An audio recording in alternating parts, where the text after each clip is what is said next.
ये यहां से आपको ना बहुत बेसिक समझ डेवलप करने में आसानी होगी। प्रकार्यवाद, फंक्शनलिज्म, ये आपके मनोविज्ञान में बहुत इंपॉर्टेंट है, क्योंकि प्रकार्यवाद आप समझ लो कि ये आपके पास, इसके बाद मनोविज्ञान में ना एक चीज आती है जो आपने पढ़ा होगा बहुत बार, ये आपने नहीं पढ़ा होगा क्योंकि हमारा सब्जेक्ट मैटर ज्यादा है नहीं, लेकिन ये हमें क्यों पढ़ना है, क्योंकि एक जो बहुत महत्वपूर्ण स्कूल हम पढ़ते हैं ना, व्यवहारवाद पढ़ते हो ना, वॉटसन, थॉर्नडाइक, स्किनर, पावलोव, ये सारा पढ़ रहे हैं ना। ये जो व्यवहारवाद है, ये जब तक व्यवहारवाद आपको नहीं समझ में आएगा कि ये व्यवहारवाद आया कहां से, ये जो प्रकार्यवाद है ना, ये असली व्यवहारवाद का जन्म देता है। ये प्रकार्य का बहुत नॉर्मल भाषा में मतलब क्या होता है? क्या? टाइप्स। में प्रकार्य का मतलब टाइप्स होता है। फंक्शनलिज्म, फंक्शन क्या होते हैं? फंक्शन गुण होते हैं। हाँ सपना जी, फंक्शंस क्या होते हैं? पूजा जी, फंक्शन क्या होते हैं? जो हम शो करते हैं, अरे जो हम काम करते हैं। फंक्शन वो कि जो हमारे काम हैं, जो हमारी क्रियाएं हैं, जो हमारा व्यवहार है, इसको हम अपना फंक्शन कहते हैं ना। अब फंक्शनलिज्म क्या कहता है? फंक्शनलिज्म ये कहता है कि व्यक्ति का जो व्यवहार है, जो उसका अनुकूलन व्यवहार है, वो उसको सोसाइटी में बने रहने में कैसे मदद करता है। ये आपका फंक्शनलिज्म होता है कि कोई भी चीज है, आपको समाज में आपका फंक्शन कैसा है, किसी भी चीज का फंक्शन कैसा है, वो उस व्यवस्था में कितना उपयोगी है, ये जो अध्ययन करने वाली विधि है, ये फंक्शनलिज्म होती है, जिसको हम प्रकार्यवाद कहते हैं। और प्रकार्यवाद में जो सबसे इंपॉर्टेंट नाम आते हैं आपके पास, वो कौन से? John Dewey. जॉन डीवी के बाद एक और नाम आपके पास जो बहुत famous, Thorndike, Woodworth. Thorndike, John Dewey, Woodworth, ये तीन नाम हैं बहुत फेमस आपके पास इसमें। इनके साथ एक और नाम है आपके पास, कौन सा, जिसको ये बहुत बार कभी कभी लिखते हैं कि क्या प्रकार्यवाद के जन्मदाता हैं? विलियम जेम्स का।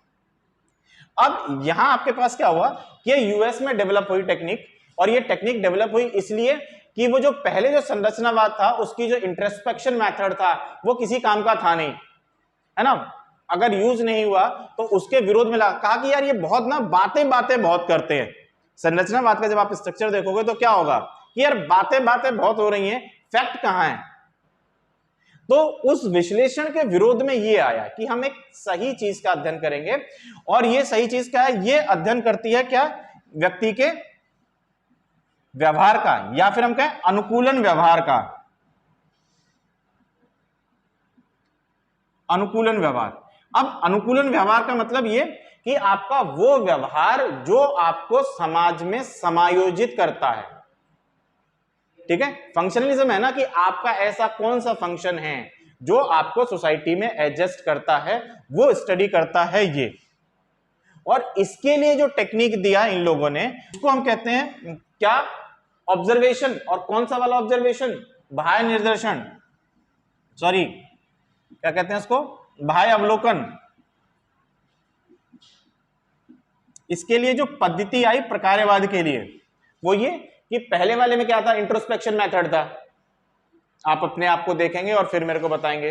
इन्होंने पहली बात तो ये कहा कि नहीं, आप अपने आप को नहीं देखेंगे, कोई बाहर से कोई दूसरा आपको ऑब्जर्व करेगा, आपके प्रकार्यों को, आपके कार्यों को, और उसके वो है वो अध्ययन करेगा। अब धीरे धीरे क्या हुआ कि जैसे जैसे स्ट्रीम डेवलप हुई ना, इसकी दो विचारधाराएं डेवलप हो गई। इसमें छोटे छोटे दो स्कूल डेवलप हो गए, एक शिकागो स्कूल अमेरिका का, ठीक है, और एक दूसरा कोलंबिया। ये शिकागो में आपके पास जो जॉन डीवी थे, ये शिकागो स्कूल से बिलोंग करते थे, और ये जो थॉर्नडाइक और वुडवर्थ हैं,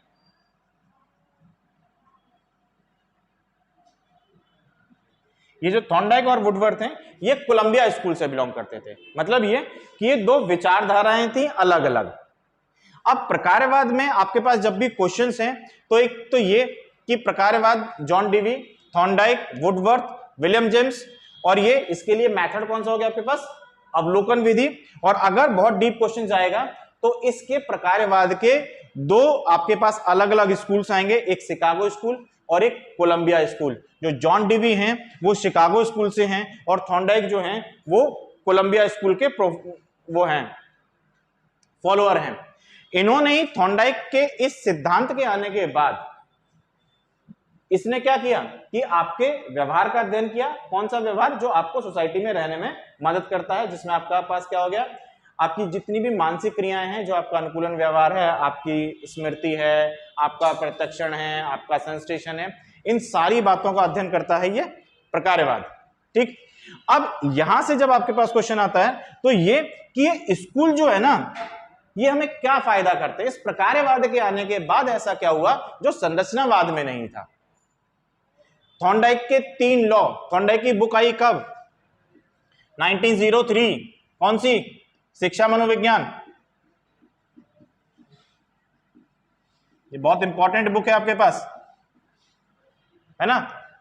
थॉर्नडाइक किताब आई 1903 में, शिक्षा मनोविज्ञान। अब शिक्षा मनोविज्ञान में उन्होंने क्या बताया, वो जो थॉर्नडाइक के 3 नियम हैं, याद है ना, कौन कौन से, तत्परता का नियम, अभ्यास का नियम, प्रभाव का नियम, इसके साथ साथ एक और ट्रांसफर ऑफ लर्निंग। ये 3 नियम दिए इन्होंने, 3 मेन और 5 इसके सब्सिडी लॉज दिए। अब थॉर्नडाइक के आने के बाद, या फिर हम ये कहें कि ये प्रकारवाद के आने के बाद आपके एजुकेशन में क्या जो चेंज हुआ, वो एजुकेशन में सबसे इंपॉर्टेंट चेंज हुआ कि पूरा का पूरा पढ़ने पढ़ाने का, पूरा समझने का स्ट्रक्चर बदल गया।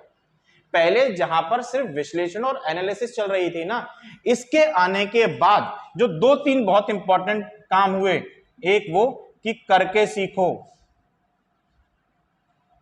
ये टेक्निक विकसित हुई। थॉर्नडाइक क्या कहते हैं, बार बार करना है, बार बार करना है आपको, करके सीखो का सिद्धांत ना, एक वो।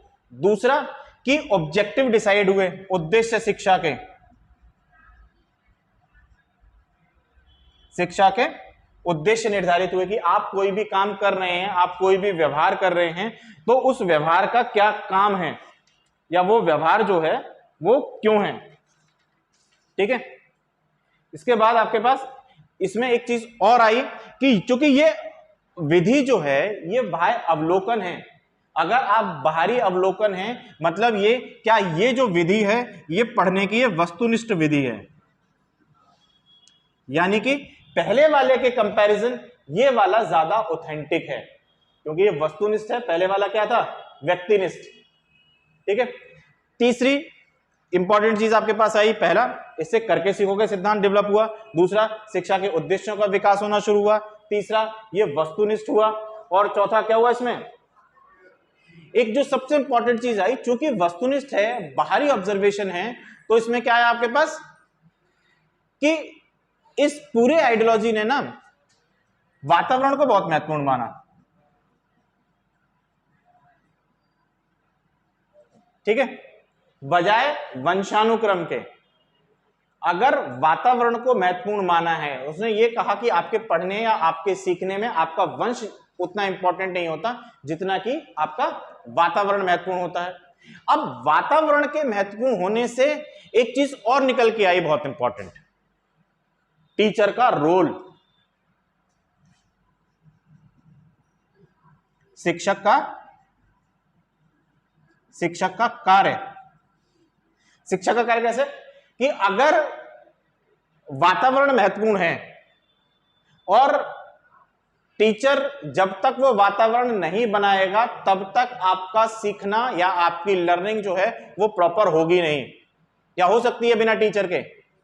जब हमने ये कहा या कोई भी विचारधारा ये कहती है कि आपके सीखने में वंशानुक्रम के बजाय जो वातावरण है उसका महत्वपूर्ण योगदान है, तो वातावरण का महत्वपूर्ण योगदान, वह वातावरण तो अपने आप में कुछ करेगा नहीं ना, उस वातावरण को, उस माहौल को बनाएगा कौन, शिक्षक। ठीक है, इसलिए इस विचारधारा के आने के बाद एक जो सबसे पहली चीज करके सीखो की बात चली हमारी शिक्षा में, ऑब्जेक्टिव डिसाइड करने शुरू किए कि हमारा कोई भी अनुकूलन व्यवहार है समाज में एडजस्ट हो रहे हैं तो हम क्यों हो रहे हैं। ठीक है, इसके बाद वातावरण आ गया और वातावरण के बाद एक टीचर का बहुत इंपॉर्टेंट रोल आया आपके लिए। ठीक है, यहां से आपके पास अगर जब भी आपके पास क्वेश्चन आता है तो प्रकार्यवाद में ये जॉन डीवी थॉर्नडाइक, ये नाम जो रेगुलर रोज पूरे टाइम आपकी क्लास में चलते हैं, वो दो नाम आपके पास पूछे जा सकते हैं। ये वाला जो क्वेश्चंस है ना, इस टाइप के क्वेश्चंस मिलेंगे। अभी जैसे डीएसएसबी के वीएस का इंटरव्यू चल रहा है ना, गए हो देने कोई